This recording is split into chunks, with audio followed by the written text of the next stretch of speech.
Hey folks, so this is my grandma's recipe for fish almondine with lemon. I went for this recipe because I don't usually go for fish, so I want to kind of try to get out of my comfort zone.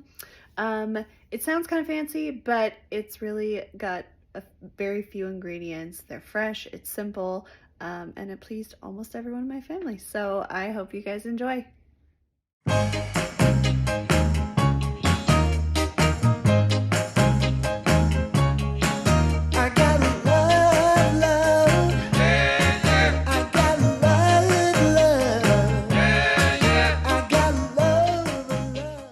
So first you'll want to soak the fish fillets in milk for about 30 minutes, which helps reduce the overly fishy smell and flavor.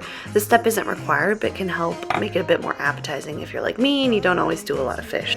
The smelly agent in the fish binds to an agent in the milk, and when you rinse it, it's gone. So while the fish is soaking, you'll brown the slivered almonds in a bit of oil. Cook them over medium heat until they're nice and brown and toasted, and then set them aside. We'll add them in again at the end. You can also use this time to make the dill sauce, which is a nice pairing with the fish and comes together super quick by adding a few cloves of garlic, fresh dill, and salt and pepper to plain Greek yogurt. Mix it all up, and then you can set that aside too. Once the fish is done soaking, you'll pull it out of the milk and give it a good rinse, and then you'll want to take a paper towel and pat the fish dry, soaking up all the excess milk and water. You don't have a reason.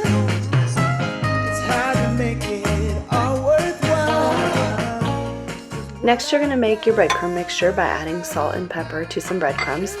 That's all this recipe called for, but you could totally jazz it up by adding other seasonings like Old Bay or whatever you prefer. Add a bit of melted butter to the bottom of your baking dish, and then dredge those fish fillets in the breadcrumb mixture and arrange them in your dish.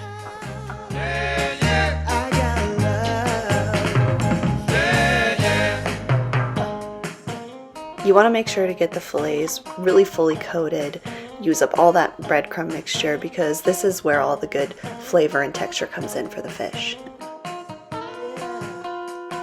So then you'll take those thinly sliced onions and lemons and layer them on top of the fish, covering the entire dish. This is really another step that you don't want to skimp on. Make sure to layer it on really good so that your fish is soaking up all that flavor from the onions and lemons while cooking. Add some fresh parsley at the end. And now it's ready to go in the oven. If you want, you can always throw in some side veggies to cook at the same time. When it's done, the fish should be white and flaky with no pink left. You're going to want to sprinkle on those toasted almond slivers. They add a perfect crunchy texture and nutty flavor. So I served it with some arugula and roasted potatoes. I just tossed the potatoes with some olive oil and seasonings, and of course threw those in the oven right along with the fish, and voila! You have a nice flaky white fish that has good flavor and it looks really pretty too.